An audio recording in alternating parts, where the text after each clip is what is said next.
Débat, les analyses, les résultats, les directs partout. À tout à l'heure.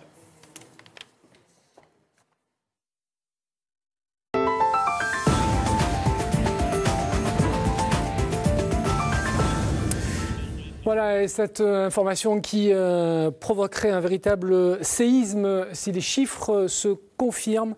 Le Front National obtiendrait à Marseille une mairie de secteur. A priori, Stéphane Ravier serait très légèrement en tête dans cette mairie de secteur. Hein. Voilà, vous voyez les résultats qui s'affichent et on est encore, il faut rester très prudent sur des estimations.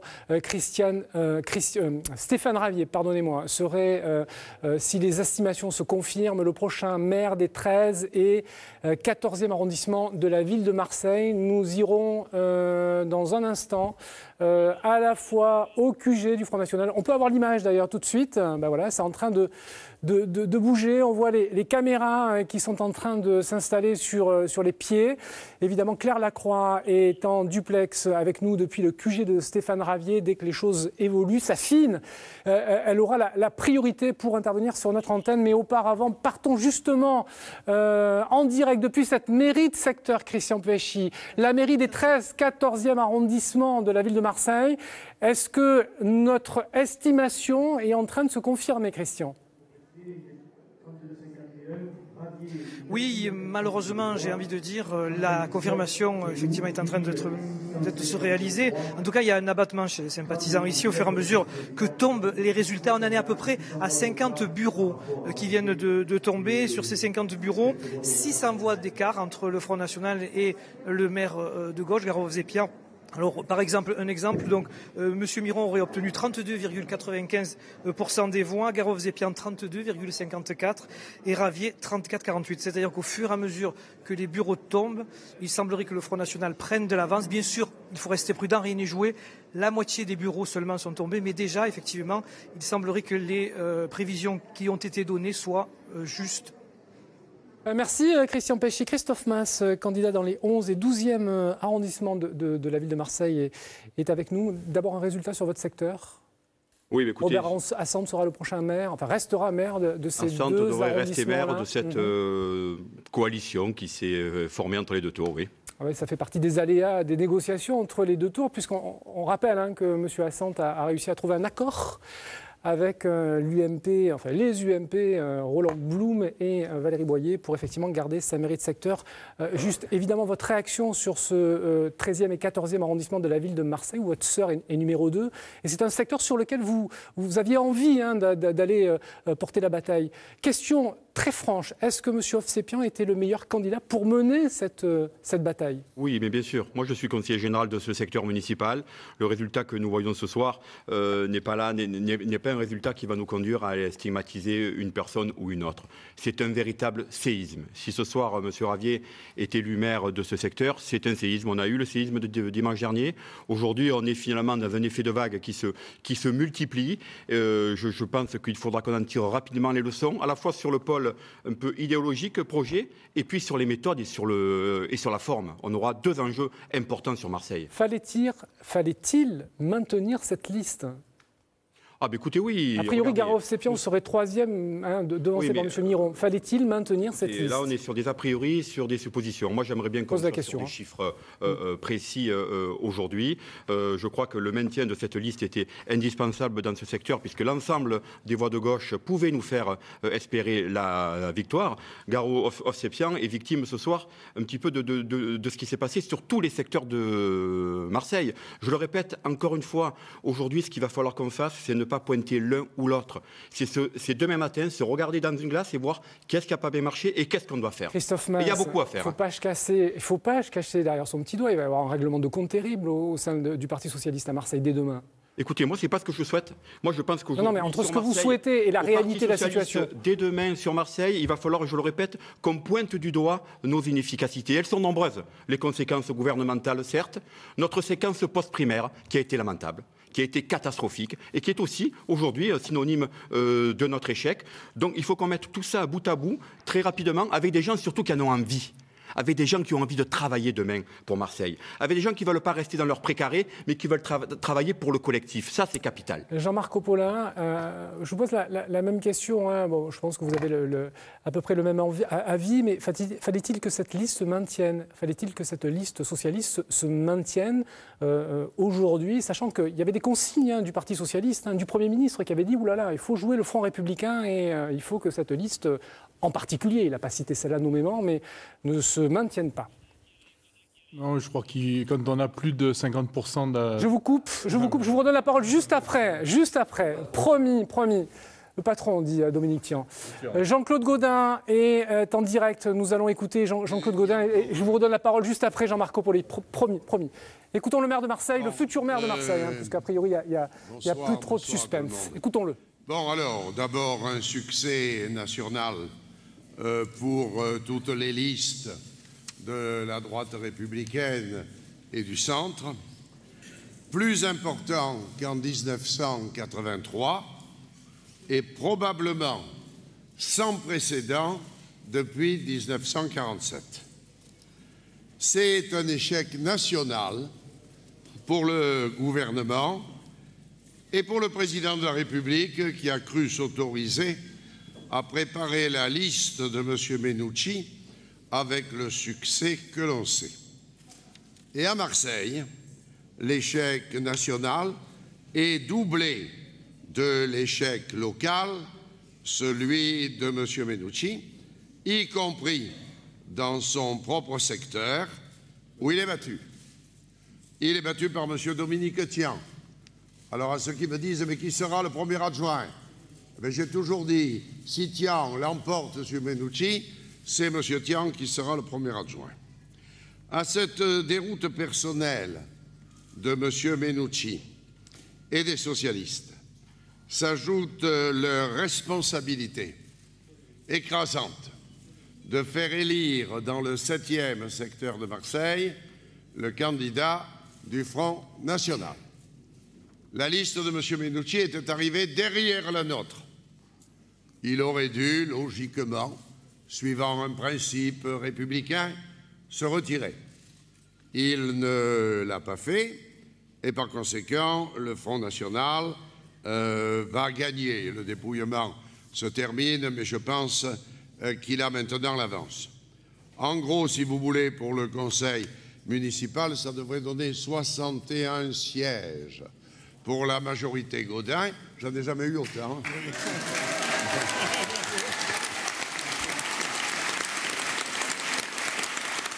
Je vous donne la parole dans un instant, Jean-Marc Coppola, mais Dominique Tian vient d'apprendre en direct sur notre plateau. Enfin bon, moi je pense qu'il avait l'information avant, mais ça y est, vous êtes premier adjoint, Dominique Tian. Il semblerait. Écoutez, là, visiblement... Je suis très content de la marque de confiance de Jean-Claude Gaudin. C'est un grand bonheur, c'est un grand plaisir. Et voilà, c'est quelque chose de... voilà, je suis content, tout simplement. C'est une belle soirée. Battre Patrick Menucci dans son fief, assurer une majorité à Jean-Claude Gaudin avec 61 sièges. Donc ça, c'est extraordinaire. Et en plus, être premier adjoint, écoutez, c'est une belle soirée. Ouais. Norbert, majorité absolue. Alors les projections, si on les fait rapidement, 60-61 donc pour Jean-Claude Gaudin. Et le souci, c'est que le Front National et le PS seraient aux alentours de 20 chacun. Donc... Il n'est pas dit que le Front National n'ait pas plus de conseillers municipaux que le Parti socialiste. C'est une réorganisation du paysage au sein du conseil municipal. Jean-Marc Coppola, je reviens sur les propos de Jean-Claude Gaudin et c'était l'objet de ma question. Fallait-il que la liste socialiste se maintienne dans le 7e secteur? Dans le 7e secteur, il y a eu plus de 50% d'abstention au premier tour. Donc on peut effectivement compter sur une mobilisation populaire pour empêcher que le Front National, voire même la droite, ne gouverne ce secteur. Mais poser la question aussi de la consigne de vote de Pape Diouf. Parce que je voudrais savoir, moi, ce que les électrices et les électeurs qui ont voté Pape Diouf... Il n'a rien dit, vous venez de le préciser. Oui, ni droite ni gauche. C'est vraiment le flou artistique le plus total. Cela dit, à Marseille, c'est l'amplification, j'allais dire, de ce que l'on voit au niveau national. On le sait très bien, donc les enjeux nationaux ont peut-être plus joué ici qu'ailleurs. Et donc c'est surtout un des aveux de la politique gouvernementale Et aujourd'hui, la question qu'il faut se poser au-delà de la situation de Marseille, où effectivement nous allons rentrer en résistance, les quelques élus de gauche que nous sommes, eh bien l'enjeu c'est vraiment de changer de politique et pas simplement de gouvernement. Adrien Maxis, vous étiez candidat pour le Front National Rassemblement Bleu Marine à Istres. Vous arrivez derrière M. Bernardini avec 33% des voix. Je suis parti avant d'avoir le décompte tout à fait final. Voilà, 44% pour M. Bernardini qui a été réélu, 33% pour vous, 10% pour le candidat de l'UMP. Vous en pensez quoi de l'élection de Stéphane Ravier, même si ce n'est pas tout à fait votre territoire, mais enfin Istres, Marseille, c'est pas très loin. Hein. Vous suivez ça avec attention. Effectivement, je suis ça avec grande attention. Je ne serai pas d'accord avec ce qui a été dit. C'est-à-dire que, d'une part, je pense que c'est la récompense d'un travail énorme sur ce secteur en particulier, qui est celui de Stéphane. Moi, à titre personnel, ça me fait évidemment extrêmement plaisir parce que c'est une très belle élection. Je pense que tout ce qui a été dit là confirme absolument notre analyse, à savoir que l'UMP et le PS sont faits pour se repasser le bébé de façon alternative. On veut protéger quelque chose et on veut le protéger. On veut le protéger de ce qu'on considère comme un intrus. Alors après, on l'affuble de divers qualificatifs, mais la réalité, c'est bien celle-là, puisque Jean-Claude Gaudin, avec un automatisme incroyable, évoquait ce qu'il appelle le Front républicain. Alors, en termes de République, je ne vois pas très bien quelle leçon on peut avoir. Moi, personnellement, je suis dans une ville qui est une vraie république bananière, avec M. Bernardini, où les pressions les plus incroyables, les pratiques les plus incroyables ont cours. Il y a une pratique du clientélisme qui va bien au-delà d'Istres, qui est très présente dans cette ville, et je crois que c'est contre ça que Stéphane s'est dressé, et il était tout seul, et il a gagné, donc bravo. Stéphane Ravier, qui est aussi secrétaire départemental du Front National. Oui, Voilà, je vis les choses en même temps que vous, évidemment. Je découvre les images de la permanence de Patrick Mennucci. A priori, Patrick Mennucci viendrait d'arriver à la rue Montgrand. Le visage, évidemment, sans doute très fermé. Vous le voyez, hein, il y a beaucoup de journalistes, mais quelques militants qui sont assis. Voilà, on voit Patrick Mennucci arriver à la rue Montgrand. C'était il y a quelques minutes, hein, donc vous découvrez ces images quasiment en direct. Bon, évidemment, il a le masque. Visage très fermé, Patrick Mennucci qui porte fermée. On espère la voir en interview avant la fin de la soirée. Évidemment, Christophe Masse, Jean-Marc Coppola, il perd beaucoup ce soir, Patrick Mennucci. Christophe Masse. Écoutez, il est certain que celui qui assume un leadership à l'occasion d'une élection municipale comme celle de Marseille et qui se retrouve ce soir avec les scores que nous voyons doit bien sûr en tirer une part de responsabilité. Mais j'ai envie de dire une part de responsabilité. Moi, je préfère dire ce soir que nous sommes tous co-responsables de ce qui s'est passé et que cette affaire, elle remonte à un certain temps. Elle remonte même aux primaires. Et surtout à notre séquence des postes primaires qui finalement ne s'est jamais terminée. Et je le regrette vivement. J'étais un de ceux qui ont essayé de faire concourir à ce qu'on ait cette union. On n'a pas eu d'union, disons-le franchement, depuis la séquence des primaires. Pas d'équipe derrière le capitaine, hein. Pas d'équipe derrière le capitaine. Pas d'esprit collectif, il faut le dire honnêtement. Et pourtant, après avoir bataillé sur un programme que nous avons présenté aux Marseillais dans de bonnes conditions, je crois qu'on était prêts techniquement. Mais à Marseille, il y a une histoire de feeling, une histoire d'amour qui ne s'est pas bien passée. Et je crois qu'aujourd'hui, on doit en tirer les conséquences. Retournons plutôt au quartier général de Patrick Mennucci, qui vient d'arriver à la Fédération. C'est bien ça, Jean-Louis Boudard, hein. Il est arrivé, le visage très fermé. Il y a une déclaration qui est prévue ou pour l'instant, vous n'avez pas d'informations ? Oui, absolument. Écoutez, tout le monde l'attend. Patrick Mennucci est dans son bureau. Vous l'avez vu sur les images tout à l'heure. Donc, un visage fermé, une mâchoire crispée. Il a fendu la foule des journalistes sans dire un mot. Il est monté à l'étage. Et là, actuellement, eh bien, toutes les télévisions, toutes les radios, tous les journalistes, bien sûr, attendent un commentaire de sa part sur cette défaite historique du Parti socialiste à Marseille. Si elle se confirme, effectivement, ce serait un choc. Beaucoup de militants sont là également qui ne comprennent pas ce qui s'est passé.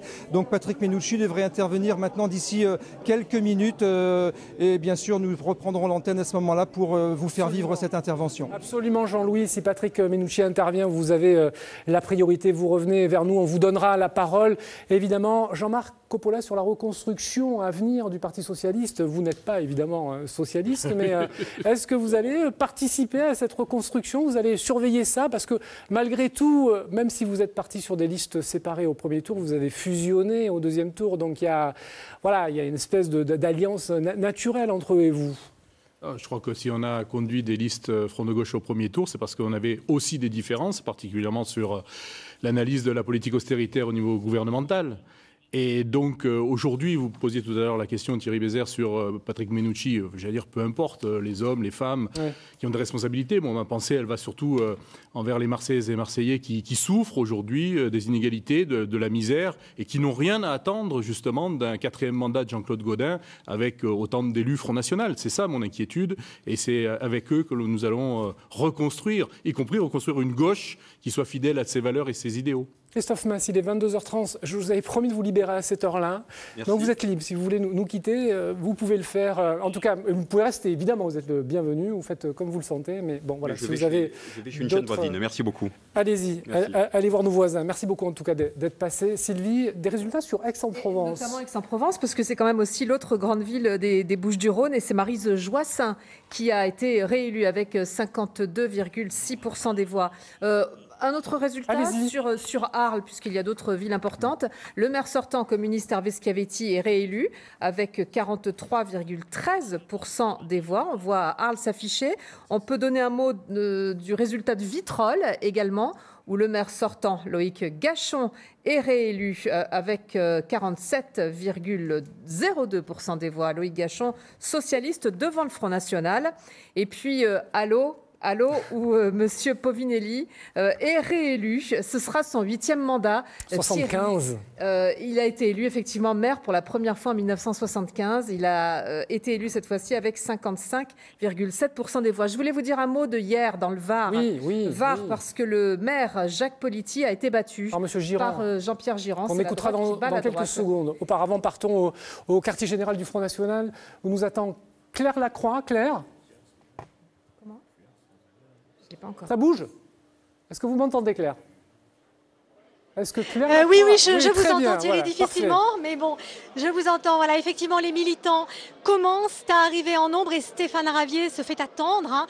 Je viens de le quitter, il est toujours dans cette salle du premier étage, donc juste au-dessus de nous. Il s'apprête à descendre. Hein. Au moment où je l'ai quitté, il s'apprêtait à joindre Marine Le Pen pour lui annoncer, évidemment, ça reste à confirmer, mais a priori, l'écart se creuse en sa faveur dans le 7e secteur. Donc, a priori, selon l'estimation TNS Sofres que vous avez citée tout à l'heure, Stéphane Ravier ravirait donc la mairie du 7e secteur avec 4 points d'écart devant Richard Miron. Cela évidemment reste à confirmer et nous attendons Stéphane Ravier qui devrait descendre d'un instant à l'autre pour s'exprimer devant ses militants. C'est sa priorité, c'est ce qu'il m'a dit et on espère qu'il s'exprimera devant notre caméra juste après. Thierry, je vous tiens au courant, on le guette. Très bien Clara, on espère que vous réussirez à l'alpaguer. Juste avant d'écouter Jean-Pierre Girand, d'autres résultats, enfin en tout cas voilà, les villes FM, les nouvelles villes Front National. Dont on attend le résultat, il y a 4 villes dans notre région qui sont désormais des villes avec un maire FN. Il y a dans le Vaucluse Le Pontet et puis dans le Var, Fréjus, Cogolin et Le Luc. Quel va être votre avenir, Adrien Mexis? Vous êtes arrivé à Istres il y a 1 an. Oui, tout à fait. Vous ne connaissiez pas du tout la région, vous faites 33% des voix. Vous allez vous implanter sur ce territoire-là? C'est pas la région, c'est vous qui le dites. Non, c'est faux. Vous n'êtes pas originaire de la région, vous êtes arrivé... Ce sont deux choses différentes, oui. Je crois qu'on ne juge pas les gens sur leur origine, monsieur. Vous êtes implanté à Istres il y a 1 an, quoi, véritablement. Tout à fait, tout à fait. Donc nous avons effectivement, je me suis implanté. Je pense qu'on a fait un travail considérable et que ce soir en est la preuve.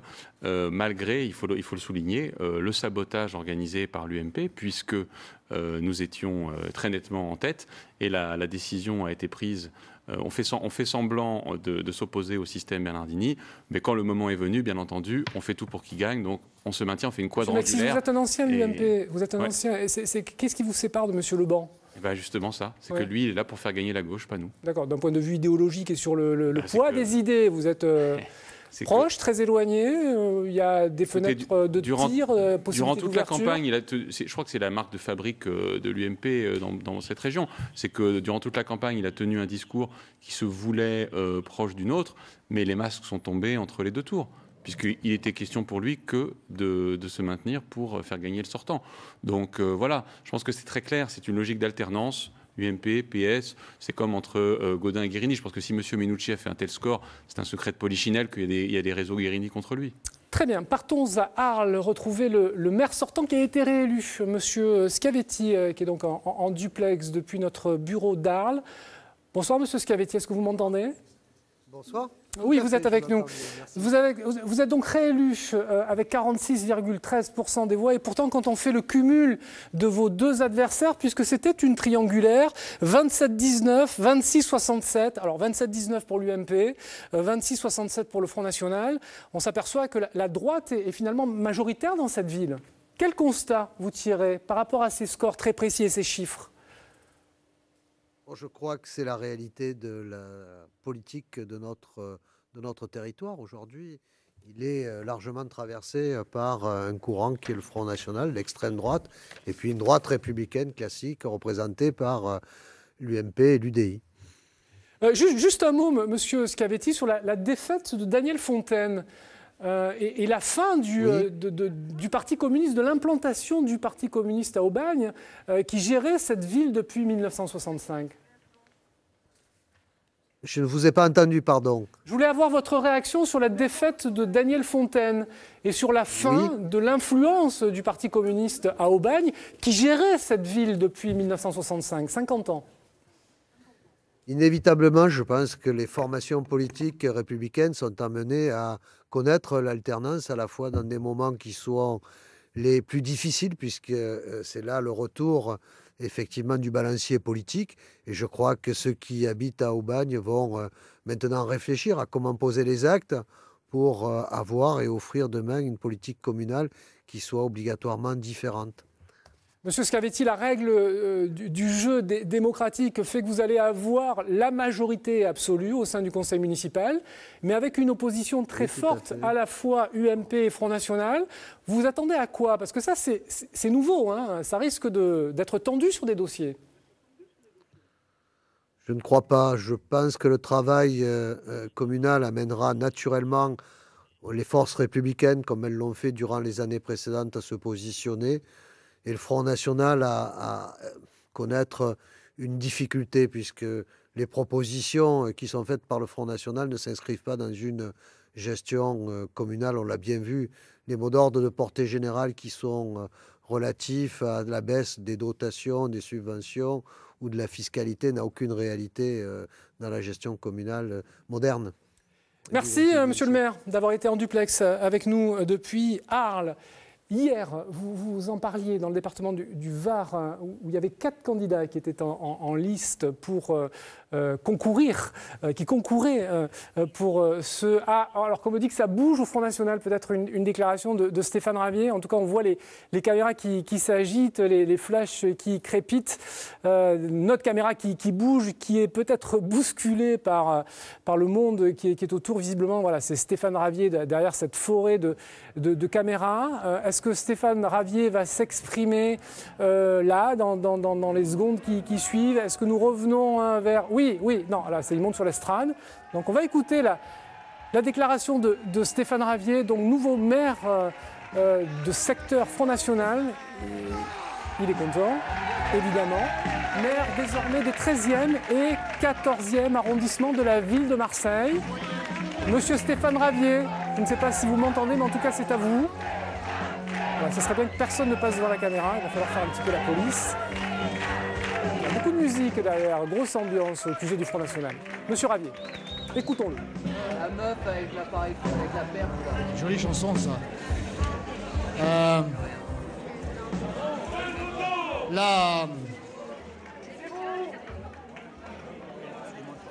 meuf avec la paire.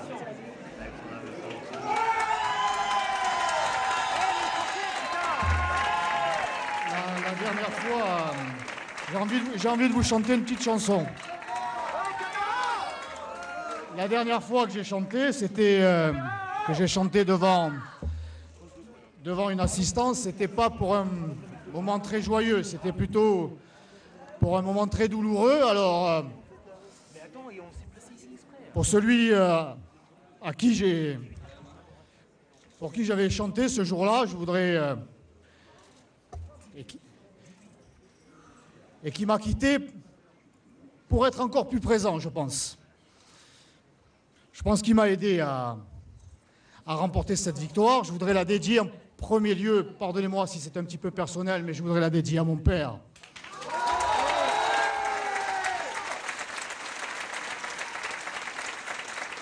Alors, je voudrais juste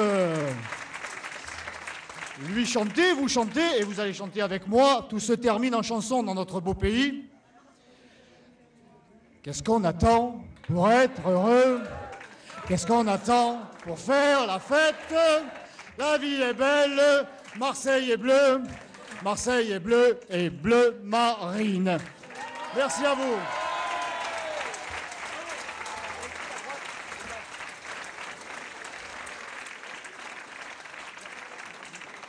C'est le moment des remerciements. Il y en a tellement à dire, hein? Il y en a tellement. Je voudrais remercier ceux qui m'ont fait confiance au plus haut niveau. Stéphane Ravier, que nous espérons avoir en direct, on lui posera évidemment des questions peut-être un petit peu plus précises tout à l'heure. Juste, Norbert Norian, il est maire de secteur, mais c'est un roi nu. Il y a peu de pouvoir dans les mairies de secteur, très très peu de pouvoir, des pouvoirs de proximité, mais qui ne portent pas sur la politique structurante de la ville. Le conseil municipal et au niveau central, il y en a, mais vous voyez, dans l'intercommunalité naissante, il y en a encore plus, et dans la métropole de demain, encore plus de compétences stratégiques. Ce qu'il faudra examiner, c'est comment tous ces pouvoirs s'emboîtent les uns les autres, et la façon dont on va rechercher la cohérence territoriale. Alors, je viens juste de recevoir un texto qui vous est adressé, M. Mexis. Impossible, M. Bézère, de laisser dire, M. Mexis, que j'ai voulu la victoire de François Bernardini. Par contre, je n'étais pas là non plus pour le laisser gagner. Michel Leban. Voilà. L'incohérence est tout à fait transparente, effectivement. Je pense que c'est extrêmement grave ce qui a été fait et chacun prend ses responsabilités. Je crois que les Istriens ont compris que ça ne servait à rien de voter UMP. Dominique, tiens, je voudrais revenir sur l'ambiance de la campagne dans le 1-7. Le directeur de campagne de Patrick Mennucci a porté plainte. Il accuse des colleurs d'affiches qui collaient pour vous de l'avoir agressé et il aurait reconnu, c'est ce qui est inscrit dans sa plainte, des gens qui ont l'habitude de travailler avec Jean-Noël et Alexandre Guérini. Et je cite précisément ce qu'il a dit. Ça veut dire quoi? Ça veut dire que vous avez fait appel à ces gens-là pour coller vos affiches. Est-ce que c'est vrai ou pas? Monsieur Bézère, si vous permettez, je ne porte pas de jugement sur France 3 ni la façon dont ce débat est mené, mais je me rappelle juste quelque chose, c'est que Jean-Claude Gaudin vient de gagner 6 secteurs sur 8. D'accord? Qu'il a une majorité absolue au conseil municipal, que c'est une victoire historique de Jean-Claude Gaudin. Voilà. Bon, et on ne va pas rentrer dans la petite politique. Je dis simplement que tout ça, c'est des fadaises. Est-ce que vous connaissez ces couleurs d'affiches? Est-ce qu'ils avaient l'habitude auparavant de travailler avec Alexandre et Jean-Noël Guérini? Non, mais attendez, c'est n'importe quoi. Jean-Claude Gaudin vient de remporter une victoire historique à Marseille. Je suis fou de bonheur, je suis très heureux. Bon, après les histoires de corne-cul de M. Mennucci, on n'en a rien à faire. Voilà, et puis c'est tout. Il y a eu une campagne qui a été dure, une campagne qui a été très forte. On a beaucoup de choses à reprocher à M. Mennucci. Il y a des plaintes qui ont été déposées par la police de ma part et de la part de mes colistiers pour des choses assez graves. La justice s'en occupera plus tard. Pour le moment, on s'en moque. M. Bézère, ce qui est important, c'est Jean-Claude Gaudin qui est réélu. Et donc, son propre secteur, je vous le rappelle, Patrick Mennucci, est battu. Voilà, ça, c'est important. Et je souhaite simplement que ce soit rappelé sur cette chaîne parce que c'est important pour tout le monde. Donc, c'est une victoire historique de Jean-Claude Gaudin. On est très heureux. Elle n'a pas été volée, cette victoire. Et c'est un moment de bonheur. Et le reste, c'est n'importe quoi. Je pose une question sur votre avenir aussi. Si je parle des faux tracts UMP, des bandeaux, c'est pas possible. Voilà. La campagne, elle était belle. Jean-Claude Gaudin est réélu maire de Marseille. C'est une victoire historique et je suis très content d'avoir contribué à cette victoire en battant Patrick Mennucci dans son secteur. Et justement, puisque Dominique, tu en parles, il y a une projection sur les sièges qui seraient attribués à la prochaine municipalité de Marseille. 62 pour Jean-Claude Gaudin, 20 pour Stéphane Ravier et 19 pour Patrick Mennucci. Norbert Norian. Voilà. Ça se commente. Une restructuration du paysage au conseil municipal et une baisse très forte du PS, une montée du FN et une majorité incontestable de Jean-Claude Gaudin. On n'a pas à se demander quel poids aura le FN dans le conseil municipal. 61, 62 conseillers municipaux, une majorité absolue écrasante. Et très stable. Partons dans le département du Var. Vous l'avez dit, Sylvie, monsieur Politi, qui était le maire d'hiver droite sortant, a été battu par le député UMP, monsieur Jean-Pierre Girand, qui s'était associé d'ailleurs, qui avait fusionné avec monsieur Roux. Il en rêvait, Jean-Pierre Girand, de gagner cette belle ville de hier. Il l'a fait. Vous voyez, il y a beaucoup de joie auprès des siens dans son quartier général. Monsieur Girand, que nous allons écouter. Écoutons Jean-Pierre Girand. C'est une victoire à 1000 voix. C'est une victoire où on fait un score beaucoup plus élevé que la municipalité précédente ne l'avait fait, dans un contexte très difficile. Excusez-nous. Où on ne nous a fait aucun cadeau et où nous avons avancé avec nos propres forces, c'est-à-dire les forces hiéroises et les forces surtout de la jeunesse hiéroise. Et pour moi, ça c'est très prometteur. Voilà, le député UMP Jean-Pierre Girand qui a donc été élu ce soir, vous l'avez entendu, avec 1000 voix d'avance, nouveau maire de la ville de Hyères-les-Palmiers. Restons dans le département du Var, partons à Toulon, retrouver le patron pour le Front National de ce département, monsieur Frédéric Boccaletti. Bonsoir monsieur Boccaletti. Vous retenez quoi finalement ce soir? Les succès de M. Racheline, du nouveau maire du Luc ou l'échec de M. Lopez? Vous comptiez beaucoup sur l'élection à Brignoles. Oui, mais il n'y avait pas que cette ville-là. Nous l'avions dit dès le début, mais j'ai beaucoup entendu parler ce soir de sursaut républicain concernant Brignoles. Faut faire un petit peu attention à ce qui est dit. Moi, je constate simplement qu'il y a un sursaut des électeurs patriotiques, notamment à Fréjus, à Cogolin, au Luc, mais aussi dans toutes les autres villes, comme Brignoles ou d'autres à Sifour, qui se sont déplacés massivement pour voter pour les candidats du Front National et du Rassemblement Bleu Marine. Et je profite de l'occasion pour féliciter tous les électeurs et les remercier pour la confiance qu'ils nous ont accordée pour ces élections municipales. C'est pour nous une grande première. Nous aurons très certainement plus de 200 élus dans le département et nous allons pouvoir continuer notre implantation locale comme nous le faisons depuis 3 ans. Mais vous allez en faire quoi de ce pouvoir? Qu'est-ce que ça va changer pour les gens qui habitent à Fréjus, pour les gens qui habitent à Cogolin, pour les gens qui habitent au Luc? Ça va changer quoi dans leur quotidien? Mais chaque candidat, il faut savoir que chaque candidat avait son propre projet municipal avec la base de la charte du Rassemblement Bleu Marine. Les candidats du Front National se sont engagés à baisser la fiscalité, à rendre plus de sécurité à nos concitoyens et à arrêter, notamment dans certaines villes, le bétonnage ou le clientélisme. Vous restez avec nous, monsieur Boccaletti. Restez avec nous, monsieur Boccaletti. Vous restez avec nous. Mais Stéphane Ravier est en duplex avec nous depuis le quartier général du Front National. Avec vous, Claire Lacroix. Oui, Stéphane Ravier qui nous réserve sa première réaction en direct. Alors Stéphane Ravier, on vous a senti très ému, vous venez de vous exprimer face à vos militants. Vous êtes maire du 7e secteur, les résultats restent à confirmer, mais c'est une estimation qui a priori se confirme de minute en minute. Votre réaction? Oui, pardonnez-moi, je suis à la fois ici et ailleurs. Oui, c'est une très grande fierté, une très grande joie parce que c'est une victoire...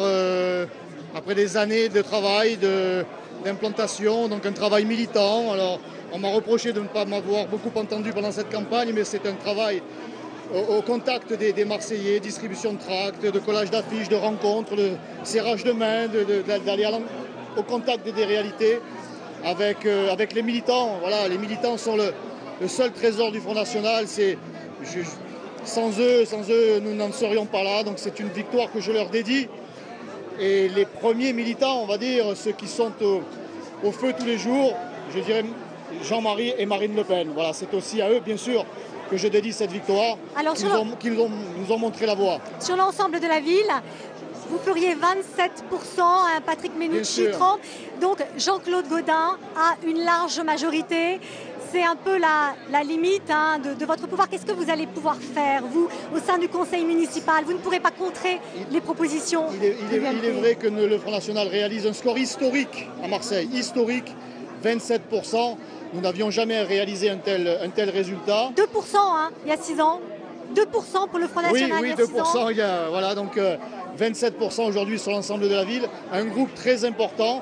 Eh bien, c'est un groupe qui va travailler, même si Jean-Claude Gaudin à la majorité absolue, a priori, eh bien nous serons là pour, j'allais dire, le surveiller, pour l'inviter à à ne pas agir comme il le fait depuis 19 ans à cause de cette majorité absolue, c'est-à-dire replié sur lui-même et sur ses amis. Nous allons l'inviter à écouter tous les Marseillais par l'intermédiaire de leurs élus, y compris ceux du Front National. Voilà, nous serons vigilants sur les engagements qu'il a pu prendre et nous serons tenaces sur les propositions que nous avons pu faire pour améliorer la qualité de vie des Marseillais, que ce soit sur la sécurité, la fiscalité, la propreté de la ville, les magouilles politiques. On a encore eu un bel exemple pendant cette semaine avec les ententes entre M. Gaudin et Guérini. Ça, nous allons tout faire pour que cette page-là soit tournée et rapidement. Quelle sera votre première décision en tant que maire de secteur, même si, on l'a entendu Thierry, un maire de secteur a peu de prérogatives? Il est vrai qu'un maire de secteur a très peu de prérogatives, mais j'ai une détermination qui est très importante. Donc je ferai le maximum et j'irai voir Jean-Claude Gaudin pour le convaincre de donner plus de moyens dans les domaines qui me semblent être prioritaires dans ce secteur. Voilà, il y aura un harcèlement démocratique de ma part pour que les Marseillaises et les Marseillais de ces secteurs puissent enfin retrouver un quotidien qui soit digne de la deuxième ville de France. Juste pour finir très rapidement, un mot pour Patrick Mennucci. La politique réserve des moments d'exaltation pour vous ce soir. C'est parfois cruel. Sa déception doit être immense. Ce soir, un mot pour votre adversaire? Écoutez, M. Mennucci, moi je l'ai toujours considéré comme un adversaire. Lui nous considérait comme étant un ennemi. Voilà, donc écoutez, moi je suis navré pour lui, c'est le jeu. Je ne sais pas s'il aurait été navré pour moi dans le sens inverse. Permettez-moi de penser d'abord à la victoire des électeurs, que je remercie pour leur confiance, et puis pour les militants, encore une fois, qui travaillent depuis des années, quelquefois dans l'adversité, victimes de violences, d'intimidation. Aujourd'hui, ils sont récompensés. Je suis très, très heureux pour eux. Merci Stéphane Ravier. Merci. Merci beaucoup Claire, bien joué. Merci bien d'avoir été en duplex avec nous depuis le QG du Front National et d'avoir recueilli cette première intervention en direct de Stéphane Ravier. Retournons à Toulon où nous attend M. Boccaletti. Dernière question. Peut-on s'attendre sur des réalisations très concrètes, M. Boccaletti, à la fin, par exemple, des subventions pour certaines associations culturelles ou certaines associations confessionnelles? Est-ce que ce sont des décisions, par exemple, qui seront prises par les maires Front National qui ont été élus? Parce que ça, on l'a vu par le passé. Ce qui est certain, c'est que les candidats de Front National se sont engagés à arrêter toute subvention des associations communautaristes. Par contre, à défendre la culture, bien évidemment aussi. Il ne faut pas tout mélanger. On nous ressort encore une fois ce qui a été fait il y a 15 ans ou 20 ans. Moi, je demande simplement à nos concitoyens et aux Varois d'attendre, de laisser gérer ces 3 nouveaux maires Front National du département. Et je peux vous garantir qu'ils seront largement réélus dans 6 ans parce qu'ils savent très bien les responsabilités et l'engagement qu'ils ont pris en se présentant à cette élection. Frédéric Boccaletti, Adrien Mexis. Je veux dire quelque chose là-dessus parce qu'on a entendu tout à l'heure quand même M. Schiavetti à Arles avoir le culot de dire que réduire les impôts et réduire certaines subventions, c'était pas digne d'une politique moderne. J'osais espérer qu'il était ironique, je ne crois pas malheureusement.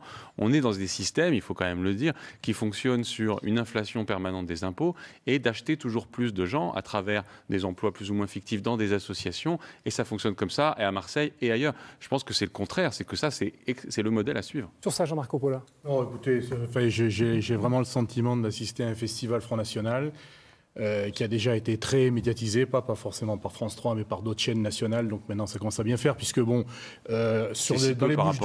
les Bouches-du-Rhône, il faut parler effectivement, cette mairie du 1-7 qui est, j'allais dire, ravie par le Front National. Le 7e secteur est ravi par l'UMP. Le 7e secteur. Le 7e secteur, c'est la deuxième ville des Bouches-du-Rhône en population. Le Front National. Mais 7e secteur, j'ai fait un lapsus, effectivement. Parlons aussi des municipalités qui résistent. Vous avez bien fait d'interviewer tout à l'heure Hervé Schiavetti à Arles, des tas de communes comme ça. Martigues, Port-de-Bouc. Non, il y en a d'autres, on les a cités. Oui, où justement, là aussi, on voit la porosité entre le Front National et la droite, Monsieur Tian. Mais moins qu'entre les communistes et les socialistes, monsieur. En 2008. Et donc, je voulais insister surtout sur les municipalités qui résistent, et puis que l'avenir de la gauche, l'alternative à gauche, passera immanquablement par le front de gauche. Et j'invite d'ailleurs les électrices et électeurs, les militants socialistes à réfléchir à cette question. Une image du QG du Parti socialiste en direct, rue Montgrand, quartier général, siège de campagne pour Patrick Mennucci qui ne s'est pas encore exprimé. On l'attend d'un instant à l'autre, évidemment, dès qu'il interviendra, nous prendrons, comme on dit dans le jargon, en direct. Retournons à Avignon, où je vous le rappelle, Cécile, elle, sera le nouveau maire de la Cité des Papes. Elle a devancé ce soir Philippe Lotio, candidat du Front National. Philippe Lotio, que nous allons entendre. Philippe Lotio. C'est évidemment une déception, puisque quand on se lance dans un combat, c'est pour le gagner. Ce combat, on ne l'a pas gagné. Et voilà, donc c'est une déception et c'est une certaine inquiétude. Mais voilà, les urnes ont parlé. Contrairement à d'autres, parfois, moi, je ne critique pas et je respecte le verdict des urnes et des électeurs. Donc j'en prends acte. Je vous posais la question, Norbert Norian, sur le fait qu'on a le sentiment que les lignes ont bougé et qu'on vivait en ce moment-là la fin de la bipolarisation. Je vous ai posé la question la semaine dernière. Vous m'avez dit qu'il faut attendre dimanche prochain. Quelle est votre conclusion par rapport à ça? Alors, pas uniquement dimanche prochain, mais au moins une séquence politique un peu plus longue. Pour qu'il y ait polarité, encore faut-il qu'elle s'installe dans le temps, qu'elle soit renouvelée dans des élections. Il faut plusieurs élections, c'est ça? Oui, tout à fait. Une ne suffit pas? Une ne suffit pas.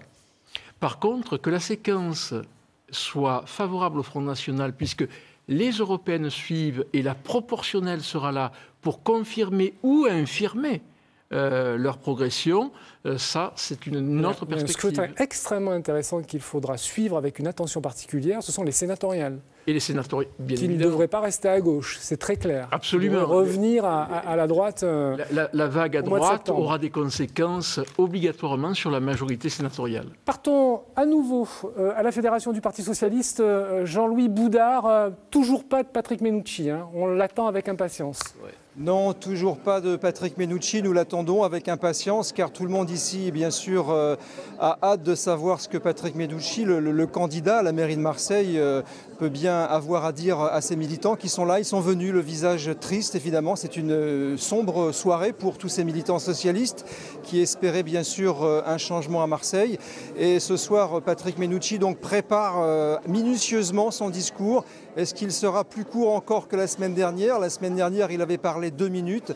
Eh bien là, il est probable qu'il parle peut-être encore moins, malgré qu'il y ait quand même beaucoup de choses à dire. Et il est clair qu'après cette soirée, le Parti socialiste devra régler ses comptes en interne, notamment vis-à-vis de la position de Jean-Noël Guérini. Vous rappelez que Patrick Mennucci a demandé officiellement son exclusion pour sa position, pour ce ralliement de Lisette Narducci à l'UMP Solange Biaggi. Donc ça va commencer sûrement demain, les règlements de compte au PS. Pour l'instant, on attend les explications de Patrick Mennucci ici au siège de la Fédération socialiste des Bouches-du-Rhône. Norbert Norian, sur le fait que Stéphane Ravier dise tout à l'heure, pendant qu'il répondait aux questions de Claire Lacroix, le score du Front National à Marseille, c'est historique. Oui, pour une élection municipale. Mais le Front National a fait déjà beaucoup mieux que ça, si je puis dire, sur d'autres scrutins. Hein. On ne peut pas prendre l'élection présidentielle Chirac, Jean-Marie Le Pen, puisque là, les cartes sont brouillées. Par contre, une forte progression, mais qui traduit bien cette désillusion, désorientation de l'électorat. Et puis, les abstentionnistes aussi, qui crient sans aller aux urnes. Alors pourquoi c'est le seul parti où quand on vote pour lui, on est désorienté? Moi, je n'ai pas compris, personnellement. Non, je pense que ça, c'est un préjugé que vous avez, que vous assonez. Non, je ne suis pas du tout d'accord. Il y a un moment où on propose des choses, les gens sont d'accord. Ce n'est pas forcément qu'ils sont maboules. Je dis simplement qu'une partie du vote aujourd'hui est liée au fait que l'électeur est désillusionné du passage gauche-droite parfois, désorientés parce que les forces politiques ne leur donnent pas le cadre d'analyse de la mondialisation et de la transformation, et que voyant tout ça bouger, on recherche l'ordre dans l'offre politique. C'est tout ce que j'ai dit. Je ne stigmatise pas du tout un seul Nous avons une analyse sur la mondialisation. Dominique, très rapidement, il reste 1 minute 20. Oui. Je n'ai pas abusé de mon temps de parole. Hein. Non, mais ça va, c'était relativement équilibré quand même. Non. On parle que du Front National, excusez-moi. On a beaucoup parlé de vous. Jean-Claude Gaudin vient de gagner 6 secteurs. Non, je ne peux pas vous dire ça. Non, mais vous l'avez dit longuement. Non, moi, je voulais juste vous poser une question. Vous avez gagné une mairie de secteur qui était gagnée. Vous avez gagné une mairie de secteur qui était donnée ingagnable par l'UMP. Tout à fait. Ça veut dire quoi? Ça veut dire qu'en 2020, vous êtes la personnalité incontournable pour prendre la relève de Jean-Claude Gaudin? Vous avez 30 secondes pour me répondre, Dominique. Je n'en sais rien. Ah non, c'est comme le... Ah, vous faites le coup du premier adjoint. Donner la parole, ils savent pas. Mais si, bon, je suis content pour Jean-Claude Gaudin, qui a gagné 6 mairies sur 8. Après, qu'est-ce que je vous dis? Je vais aller embrasser Bruno Gilles, je vais embrasser Renaud Muselet, j'ai embrassé tous mes copains tout à l'heure, et Roland Blum, Guy Tessier, parce qu'on est heureux, parce que c'est une équipe de copains, parce que Valérie Boyer, parce qu'on a... Voilà, c'est pas la détestation du Parti socialiste et tout ça. C'est une belle équipe. Il faudra surveiller l'après quand même, parce qu'aujourd'hui, il y a un patron, Jean-Claude Gaudin, mais ça risque aussi de bouger chez vous. La seule question, c'est pourquoi Jean-Claude Gaudin a gagné. Parce que c'est un homme généreux que les Marseillais aiment. Voilà, le reste... Merci à tous les trois.